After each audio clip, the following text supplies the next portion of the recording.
This Darius Garland game episode of Cavs on the Break NBA podcast, part of the Press Play Podcast Network, is brought to you by our presenting sponsor, Aligned Health Center. Aligned Health Center is the first chiropractic biophysics clinic in Northern Ohio. The team at Aligned Health Center, they're just the best. They help patients with back pain, neck pain, migraines, ADHD, digestive issues, sleep disturbance, whiplash, scoliosis, and much more. And along with chiropractic biophysics, Aligned Health Center is also the leading clinic in regenerative medicine. You may have heard of it as stem cell injections. And listen, you don't have to be an NBA player to get this done or have this treatment or to get checked out. If you have low back pain, shoulder pain, knee pain, arthritis, check out the regenerative medicine clinic at Aligned Health Center. Come in for a free consultation, get some imaging done and x-rays to see how Aligned Health Center can help you. There are no multiple shots and it's complete with physical therapy built into the process, so there's no downtime. And look, this gets even better. Aligned Health Center doesn't charge people for x-rays or exams. They just don't. They don't bill you later either. They let you know right up front, right away, how much it's going to cost, and they're transparent about the process. They are number one for a reason, so call Aligned Health Center today. What's it going to hurt? 440-385-7357 or visit their website at alignedhealthcenters.com to make an appointment. And also to learn more about how Aligned Health Center can help you. Again, that's alignedhealthcenters.com.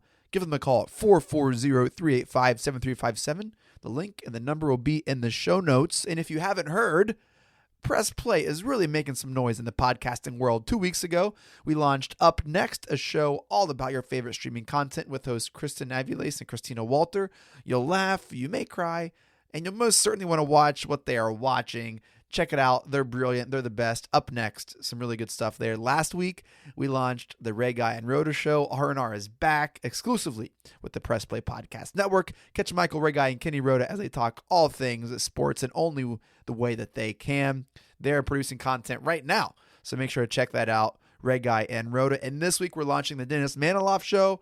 Excited to have D-Man on board with us. He is one of the best in the biz, and we're excited to offer his voice and insight on local and national sports. And who knows, he may even dip into trending topics and content and politics. We don't know. It's D-Man Unleashed, no holds barred. Check out the Dennis Maniloff Show on Apple Podcasts, Spotify, and wherever you listen to podcasts. In this episode, Sam and I gush over Darius Garland and his breakout game against the Spurs. It was beautiful. We talk about the second coming of Kevin Love and how that's going to affect the team and the pressure and heat around Koby Altman. It's a great show. Sam's just the best. I have so much fun with him, and this is just, it's a privilege and honor to be able to do this with Sam. And you guys, I think, are really going to have fun with this. Let's get to the show. Iguodala to Curry, back to Iguodala, up for the layup. Oh, blocked by James. It's over. It's over. Cleveland is a city of champions once again. The Cavaliers are NBA champions. That sound means it's time for a Cavs on the Break NBA podcast, part of the Press Play Podcast Network. I'm your host, Chase Smith, and with me, he's the editor and writer at 48minutes.com, assistant editor at Outkick.com. He is our Cavs insider, national NBA writer, Sam Amico. Sam, Darius Garland had himself a game. He sure did. It was, it's been a long time since the Cavs have seen a point guard performance quite like that. It was fantastic the other night in San Antonio. You know, it was very reminiscent of the Kyrie San Antonio game, Sam, and I gotta say, it was a delight. Well, Darius did everything, a little bit everything well in terms of offense. I mean, he was obviously on fire shooting the ball, but he did a great job distributing. He looked extremely confident. Just really kind of took on that leadership role that they want him to grow into, and he has been growing into, but really looked that was the first game I've seen him like, this guy looks like he has star potential. Now, I never thought that he was going to be bad. I just thought, where is this going to go? But, and it's a small sample. Let's remember, the game before that, and I think this has something to do with it. He's been struggling, kind of frustrated the last couple weeks. And I know, and then the game before that, he got ejected at the end, got thrown out, which was kind of like his frustration with everything just kind of boiling over. And I I think for the first time, Chase, this was the first time that he came out, and maybe they talked to him. Maybe, maybe Rich Paul talked to him. Some coaches talked to him. I think that he had some conversations going into that game. Like, look, you can be the man on this team. You can be the elite player that we're looking for. You have to believe that. And if he does, and he continues to give performances close to that the other night in San Antonio, they're really going to have some things to think about in terms of, what this guy could be our next big guy. And I mean, that sounds shocking because it's just one game and nobody really put him in that mold, but he has that potential, I think. And we saw it all come out in one night. It was such an incredible performance. Here's his stat line, 30 minutes, 14 of 22 from the field, 5 of 10 from the three. He had 7 assists, 2 steals, 1 block, 1 turnover, 37 points, plus minus at 20. Sam, basketball is a really funny sport where you can only have the guy. And for the past couple years, the guy for us has not been Darius Garland. It's been Colin Sexton. Right. Sure. Hearing you say that, Sam, it's red flags, concern, like this isn't going to end well. Yeah, I mean, there's some issues there. I don't think, and I don't mean issues between any players, but for the Cavs, Sam Amica reporting issues in the Cavs. Yeah. No, I mean, there are things that you still would have to figure out now. It's pretty clear.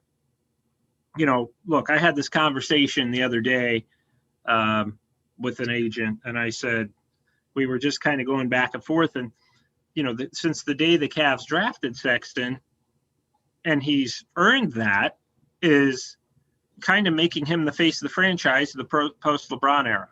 And he has done most of the carrying of the torch to this point, so it's fitting. But if you are going to have Darius Garland be your number one, which if he's capable of doing that on a consistent basis, which we saw the other night, he's certainly capable of doing it for a game. If he's capable of doing that on a consistent basis, number one, is Colin Sexton okay with that?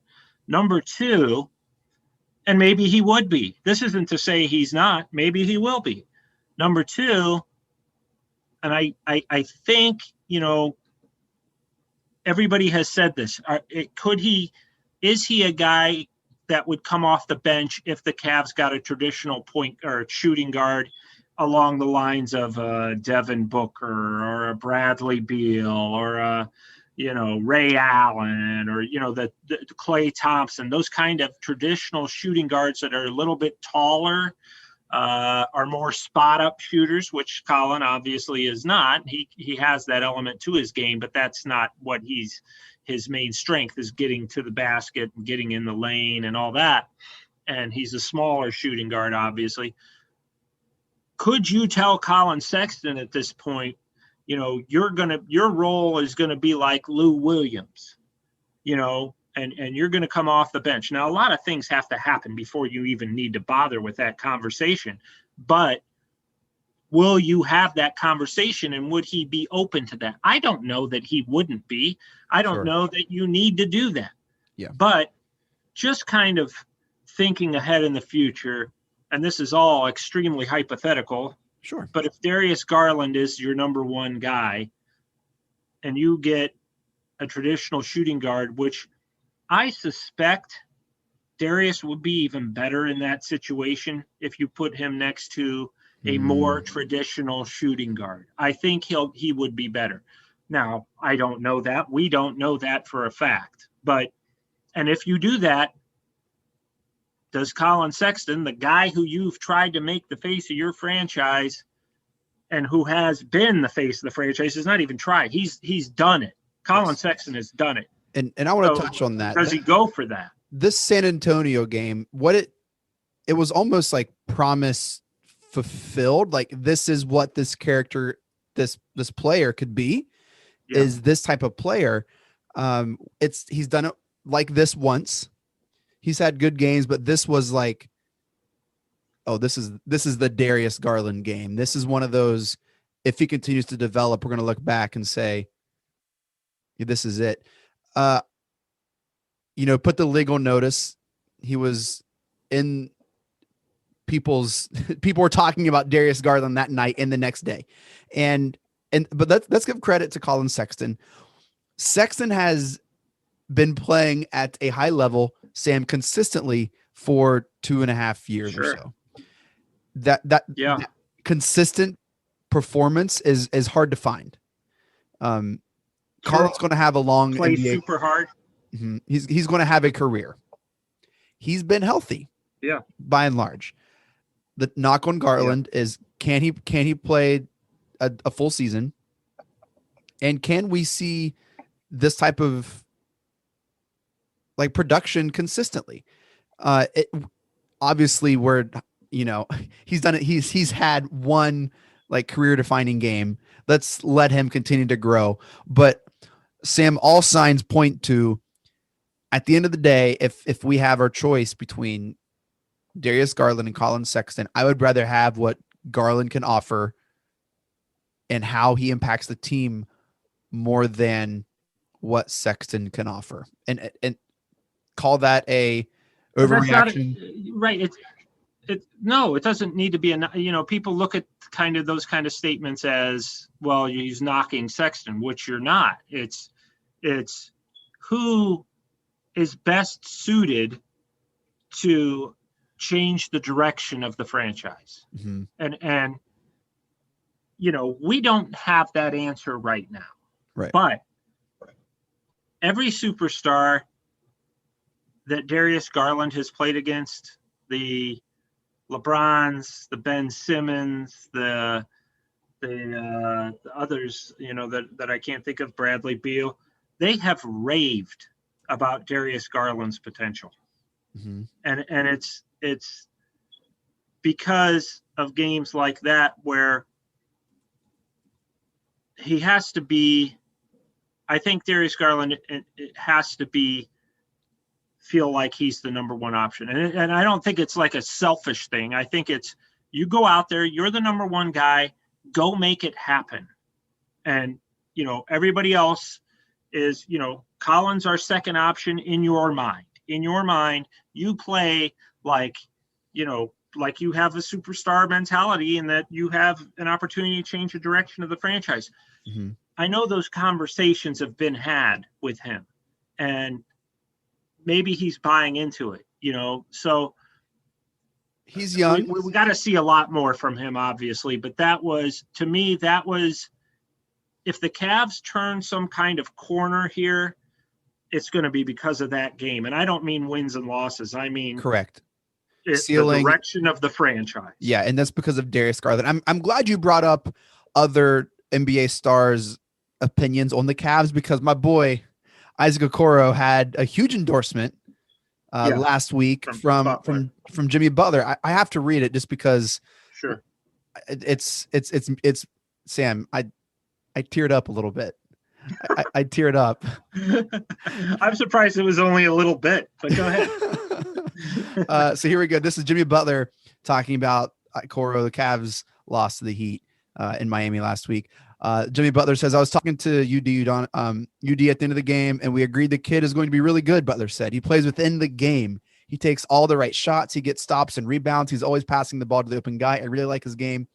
And then a great Butler quote. Obviously, he's matched up against me, and he plays incredibly hard. He's going to be in this league for a long time. He's going to make a lot of money in this league, too. His potential is out of this world. Hopefully, he is 10 times better than I am. If he keeps working, the sky is the limit. Woo!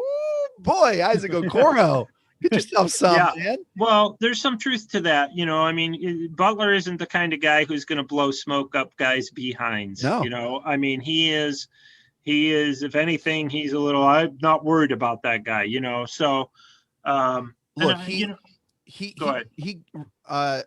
His blow up in Minnesota, they're not hard workers. Whatever happened in Philly, he knows what it takes to play hard, to play right. I think I feel like Isaac Okoro would fit the mold of someone playing on the Miami Heat, of someone who is like a hard worker. When I see one another team, like, oh man, I wish the Cavs would get that kind of player.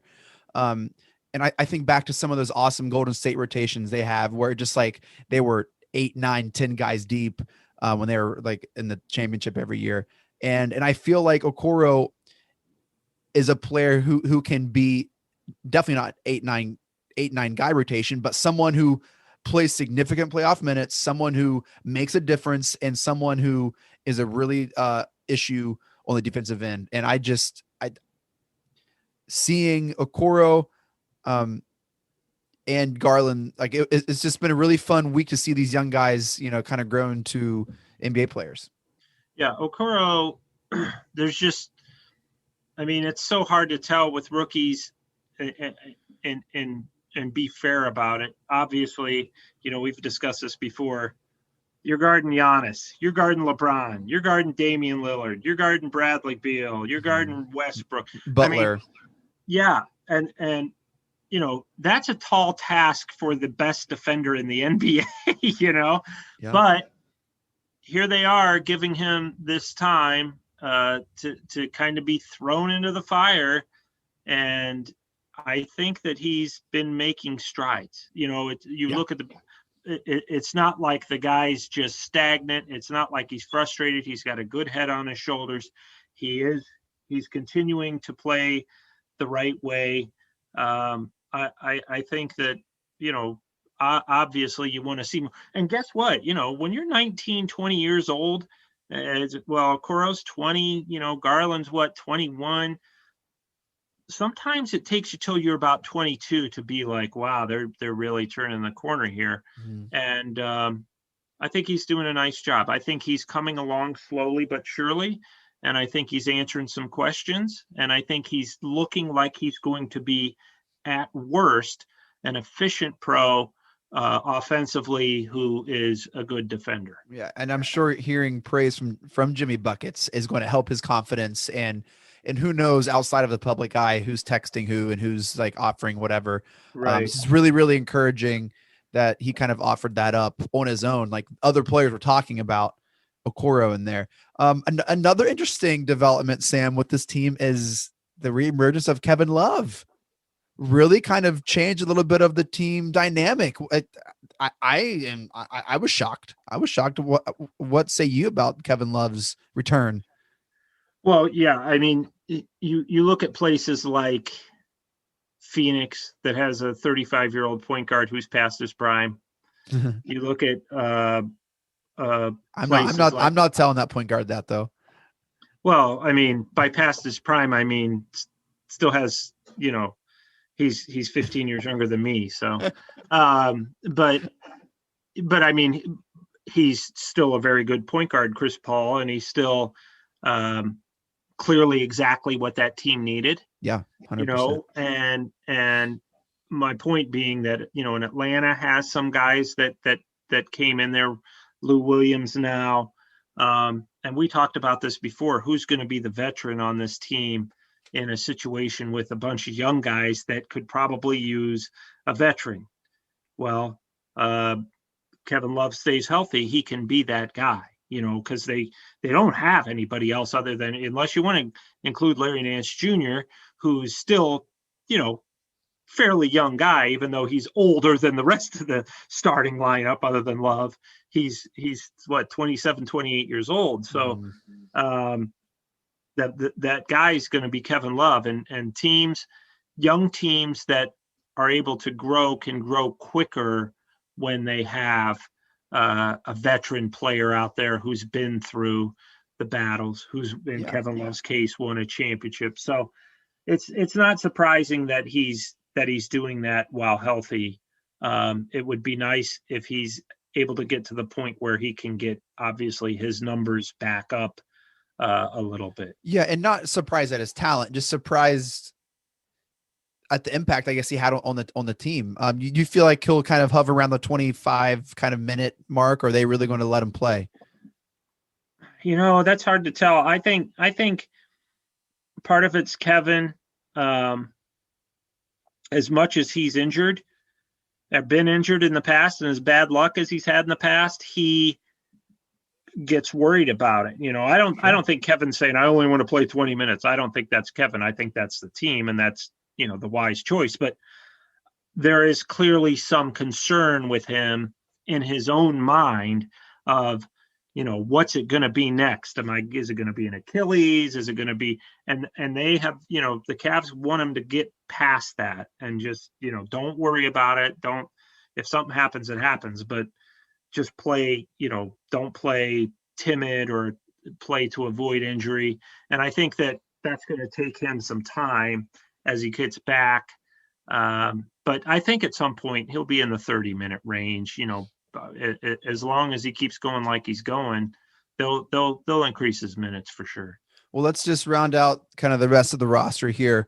Jared Allen out with the concussion. How long do you see him coming back next week? Are they kind of shutting him down? Like what's the case here with Jared Allen? Oh no, yeah, they definitely. Well, he has to go through the protocol. But they're not rushing him back though, right? I mean, they're just kind of like. No, they wouldn't rush him back, but they do want. I mean, it's not like a player that they think wait until next year. They do want him to play. They want him to get acclimated with Garland, Sexton. I mean, Kevin. Okoro, Love, and Nance when he comes back. They want him in there. It's not like a kind of thing like, well, you're an older veteran. We know what you can do. This is kind of a time for evaluation. They want him in there for that evaluation phase to get used to playing with Sexton and Garland. So they're not going to rush him back, but I would suspect he would be back soon if it was a concussion. Cool. And Larry Nance has been out. That they say mystery illness. They say it's not a COVID related thing. I hope everything's okay there. Yeah, I don't want to speculate because it's hard to tell, but it sounds like he's had some issues keeping his food down and all that. So hopefully he'll turn the corner here soon. Yeah. Well, hey, we're going to take a quick break. When we come back, we're going to talk about Koby Altman and some of the heat he's been feeling the past couple weeks. Stick around. I'll be right back. Hello, Brooks here with the Books with Brooks monthly book club podcast. We read one book a month and then we talk about it. Books like Stephen King's The Shining or Where the Crawdads Sing by Delia Owens. If you're on the hunt for book recommendations and enjoy sparkling conversation, come read along with us and then listen in. All right, Reg, are you ready for podcast number 2 on the R&R podcast? You know we are. Ready to go always. Are we going to talk Indians and this dreadful baseball team that can't hit themselves out of a paper bag or what? Will Major League Baseball let Jose Ramirez hit in all 9 spots of the order? Because if not, they still can't hit. I don't think so. We'll get into that. And what about the Browns draft? Because that's going to be here before you know it. Kenny, I got some guys on the defensive side of the football that I hope Andrew Berry has in mind because I think they could move right in as rooks and help this Browns defense. All right, we'll get into the draft with the Browns, the Indians, and maybe even some Cavaliers, although not too much time on that. We don't want to waste your time, people. It's Reg-I, it's Rhoda on the next podcast. Don't miss it. Want to hear more about your favorite TV shows and movies that are on countless streaming services? Then listen to Up Next with your new favorite hosts, me, Kristen Aviles, and me, Christina Walter. Every other week, we'll highlight one genre, but 2 movies or TV shows, one old and one new. We'll let you know what's hot and what's not from your favorite or least favorite streaming services. And be sure to stay tuned to the end of each episode where we shout out an artist whose name you should know for their talent in the industry. So follow us to stay up to date with your favorite hosts from Up Next, a part of the Press Play Podcast Network. Hi, my name's Jeremy Powell, co-host of the Oranges, Oranger, Browns podcast. Check us out anywhere you listen to podcasts. For all your Browns coverage, post-game, pre-game, anything you need Browns, you'll find it here on the Oranges, Oranger, Browns podcast. Hey, it's Tito, host of the Premier Fantasy Podcast. Get all the news and analysis you need to dominate your fantasy league. I've been doing this as long as anybody in the business. I can help give you the edge in your leagues. It's the Premier Fantasy Podcast, part of the Press Play Podcast Network. Hey, it's JD from the Hyman Podcast. I created this podcast to have hard conversations. Conversations that make us human but are also wildly uncomfortable. Conversations that help give voice to the voiceless and to the marginalized. Now you can listen to the entire first season on Apple Podcasts, Spotify, or wherever you get your podcasts from. Consider this your personal invitation to join the conversation. All right, Sam, we're back talking about the Cavs. They are in a position where they need to make a choice. Are they going to play for this play-in game, or are they going to be okay going for the lottery? How much say? So we're talking about Koby Altman here. How much say does Koby Altman have in that choice? Probably 100%. Okay. I would say, yeah,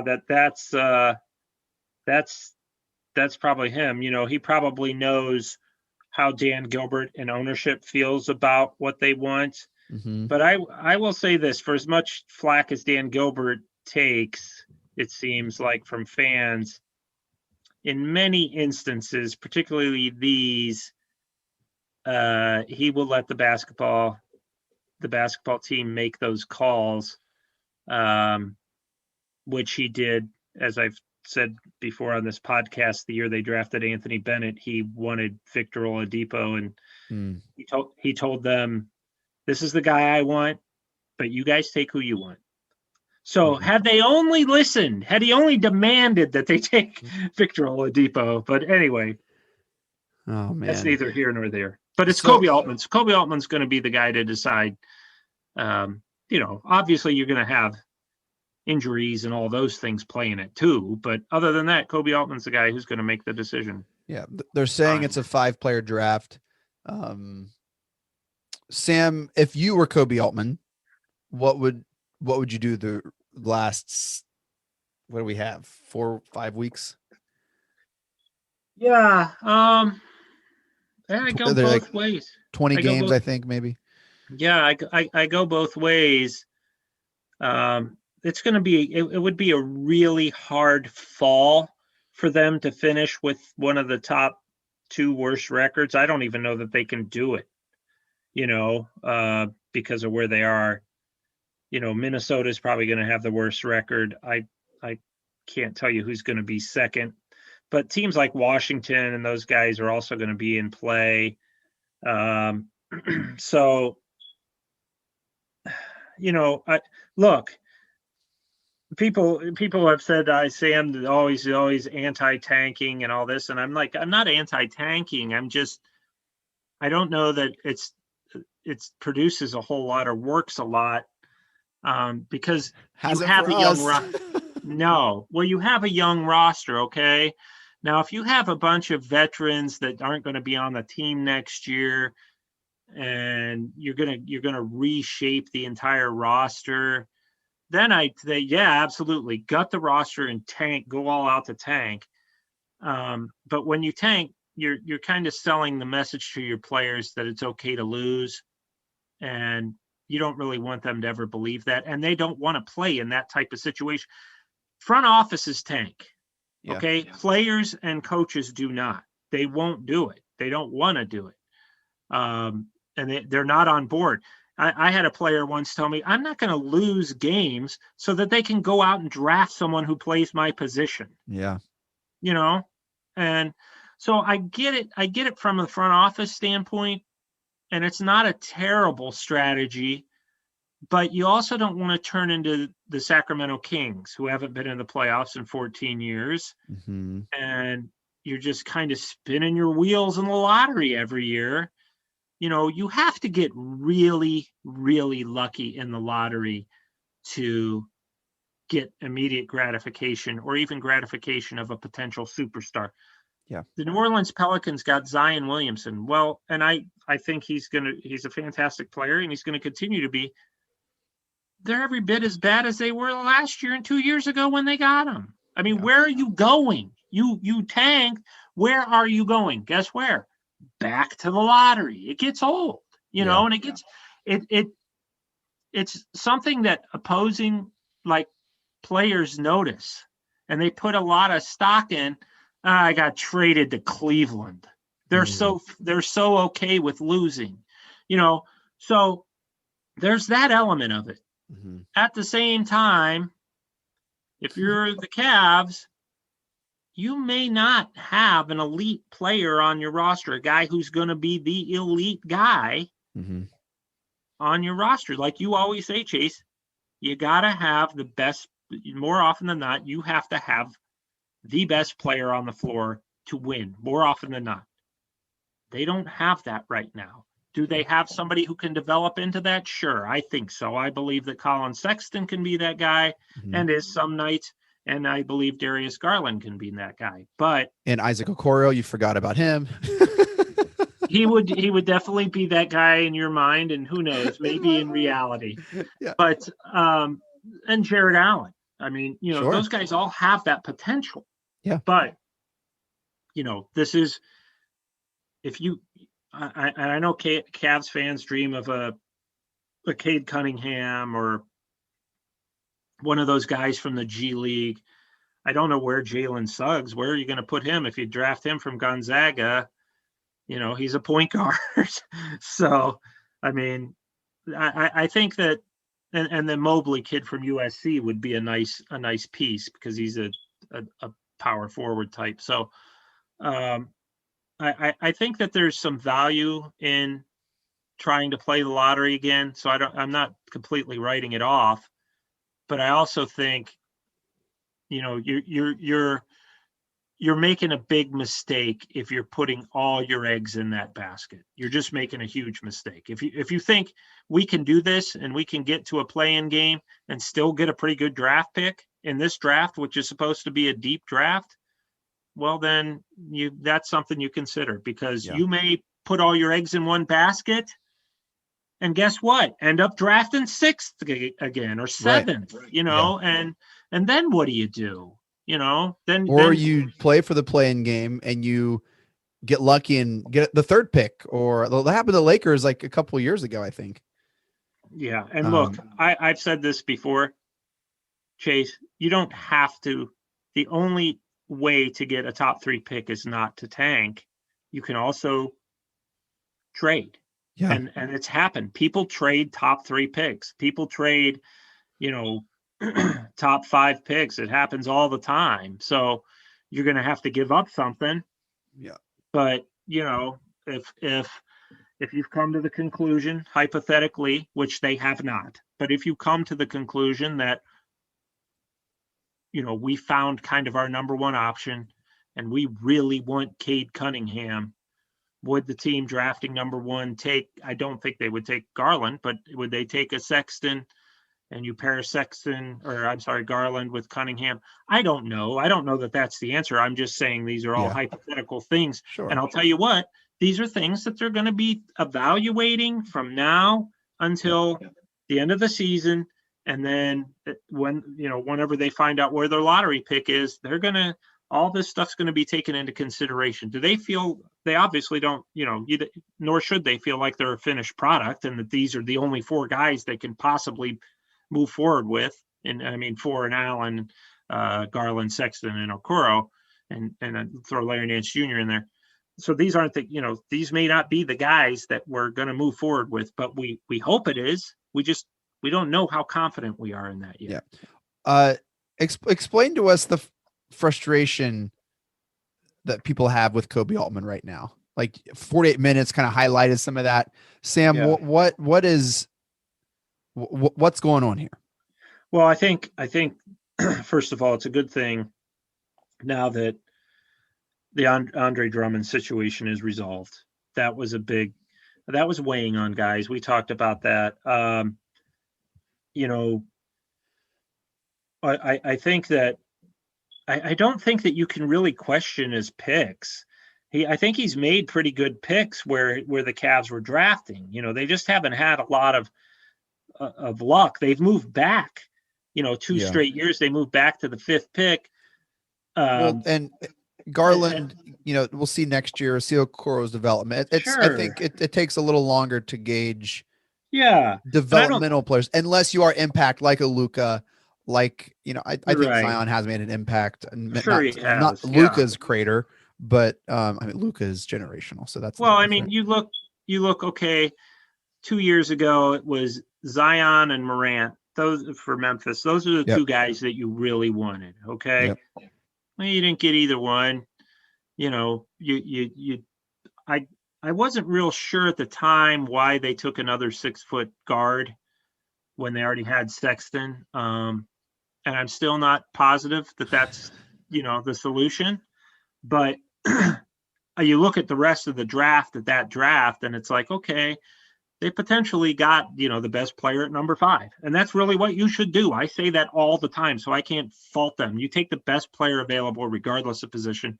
And they believe they did that with Darius Garland. And guess what? You figure it out. Based on the San Antonio game, maybe this is going to be something that he ends up looking like a steal at 5. So, okay, so I don't think you can fault his picks. The Kevin Porter Jr. situation was bad. That was bad. I don't know. Yes, he overreacted. It was handled poorly by the Cavs. It just was. And he handled it poorly too. But I think that they made a mistake there with that. They mishandled that situation. Andre Drummond's situation, I don't fault them for. They weren't going to get what they wanted. They didn't want to take on bad money. They knew that this was going to be the situation. He wouldn't agree to a contract extension. They were miles apart on that.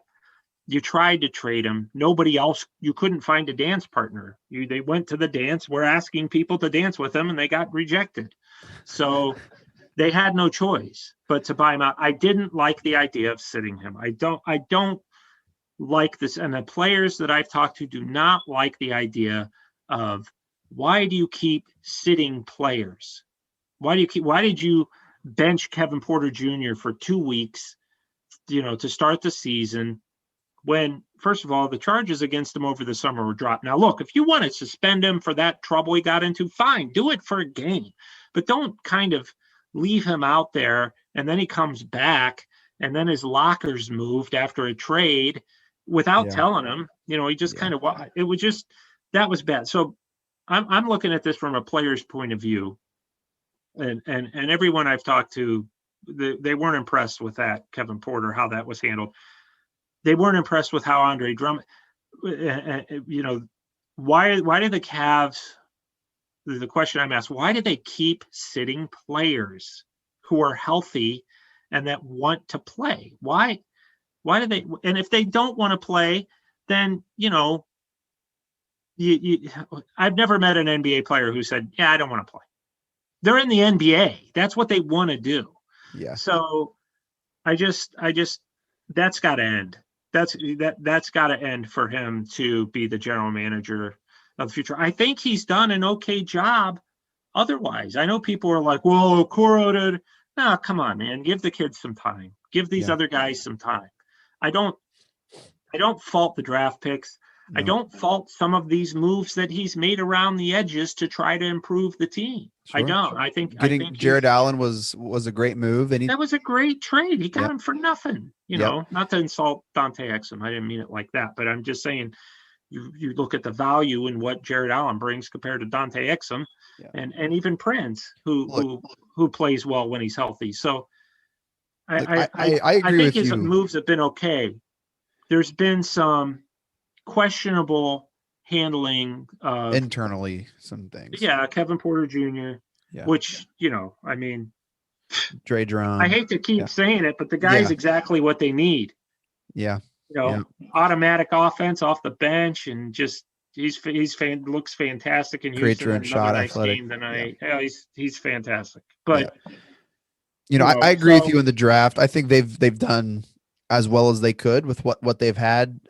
I think basketball, you can overthink it sometimes, and I don't know the speed and the strength of NBA. It's a different whole animal than the small time college ball that I played or whatever, Sam. I mean, geez. But so, you either play ball or you can't, and sometimes you get the best player you can, you figure it out, and maybe that's kind of like, well, hey, they saw Garland's ceiling and what he could do, and like, I know we have Sexton. They're different styles of player, and so I agree. I think a lot of the heat is coming from his lack of handling some of these internal situations, and then but I think I think the bigger staff was a great move and hire. I think that's been I've enjoyed that. I haven't had any qualms with Coach Bickerstaff. And so, yeah, I think it's just kind of like these personnel kind of issues that hopefully doesn't come around to say, well, I don't want to go there and, work with someone who treats players like that. That's where this can become an issue. And agents and players, they talk, it matters. Yeah. And they get, it's funny to me because I'll see like people in my notifications on Twitter saying certain things about, how the Cavs need to tank and and players will see those things, not necessarily to me, but they'll see them and just be like, why is their fan base so willing to lose? And is that someplace I want? So, I mean, there's a very different thought process from what management fans have to what the players have. And you win in this league with players. You don't win with, you can have a great coach. You can have a Greg Popovich. Well, I mean, he's a very good coach. Don't get me wrong. But if you don't have the players and the roster, then look at Steve Kerr. I mean, he went from this guy who was, the next Red Auerbach to a guy who's may or may not get in the playoffs this year.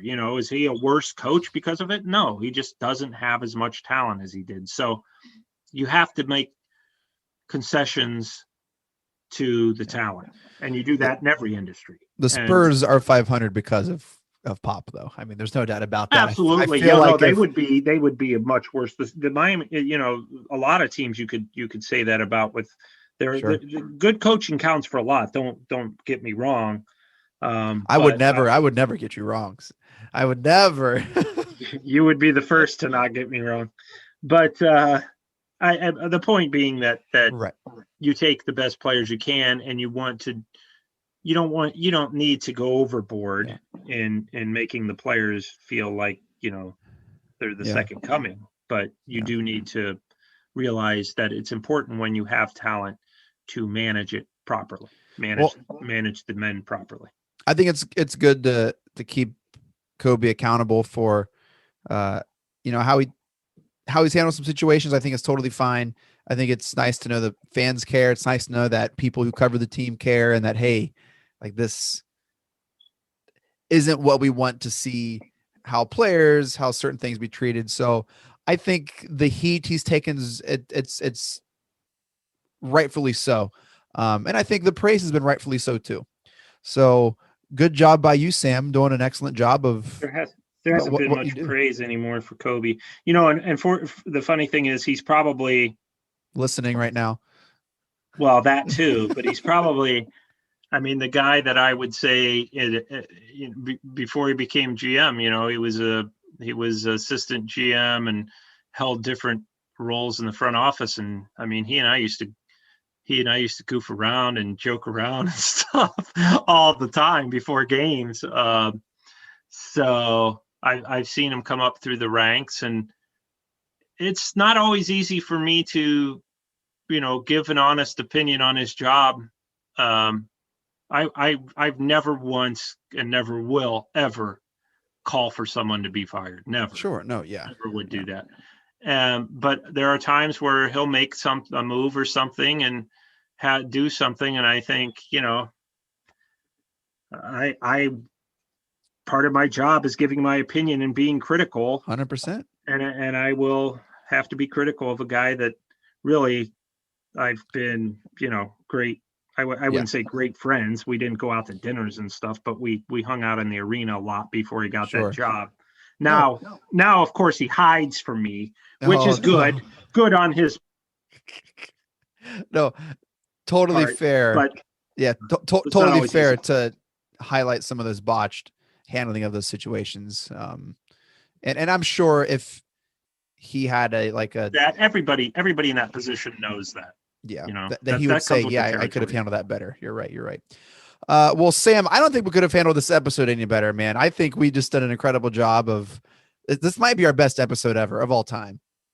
I would agree. This is up there with the very best. Well, that does it. Probably the LeBron trade deadline in 2018 when Koby blew up the team was a great episode. We have, by default. but this is up there. Some of the finals episodes, we have some pretty very